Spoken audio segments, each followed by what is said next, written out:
நான் முன்னதான் சட்டமன்ற உறுப்பினரானாலும் என் தலைவர் எனக்கு அமைச்சரை கொடுத்தாலும் சில விஷயங்கள் தாம்பரம் தொகுதியில் தமிழ்நாட்டிலுமே எங்கேயும் பண்ண முடியல. அது தாம்பரம் தொகுதியில தாம்பரம் மாநகராட்சியில பண்ணவே முடியல.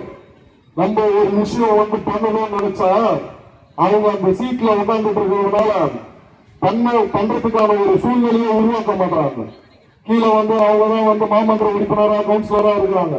ஒரு விஷயம் உதாரணத்துக்கு ஒரு ரோடு போடணும், ஒரு கால்வாய் வந்து இருக்கு, அதை சீரமைக்கணும், இந்த மாதிரியான சில விஷயம் இருக்கு. இந்த இடத்துல தண்ணி வர மாட்டேங்குது, இங்க ஒரு டேங்க் வைக்கணும், இந்த மாதிரி இந்த இடத்துல கரண்ட் இந்த மாதிரி இருக்கு, அந்த போஸ்ட மாத்திரம் எது பண்ணாலும் உடனே அந்த இடத்துல இருக்க கவுன்சிலர் மக்கள் நான் என்னதான் தேர்ந்தெடுத்திருக்காங்க, என்ன மீறி நீ எப்படி ஒரு அந்த அதிகாரிகளை திருப்பி அனுப்புறது.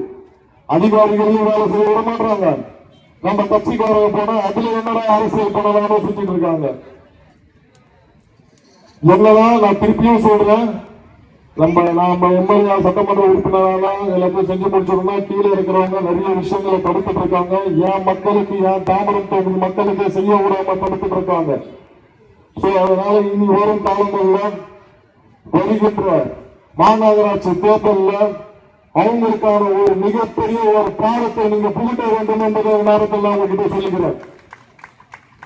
மாநகராட்சி 70 வார்டு, அந்த 70 வார்டிலும் தமிழக வெற்றி கழகத்தில் யாரை தலைவர் முதலமைச்சர் அவர்கள் கை காட்டுறார்களோ அவங்களை பெருவாரியான வாக்கு வித்தியாசத்தை ஜெயிக்க வச்சு இந்த ஒரு தாம்பரம் மாநகராட்சி தமிழ்நாட்டில் மிகப்பெரிய ஒரு மாநகராட்சி, முன்மாதிரியான மாநகராட்சியை மாற்ற வேண்டும் என்பது எல்லாமே உங்க கையில மட்டும்தான் இருக்கு. மக்களே அதுக்கு கொடுப்பாங்க காசு, இதுக்கு கொடுத்தாங்க ஒன்னும் செயல்படுங்க, அதுக்கும் கொடுப்பாங்க.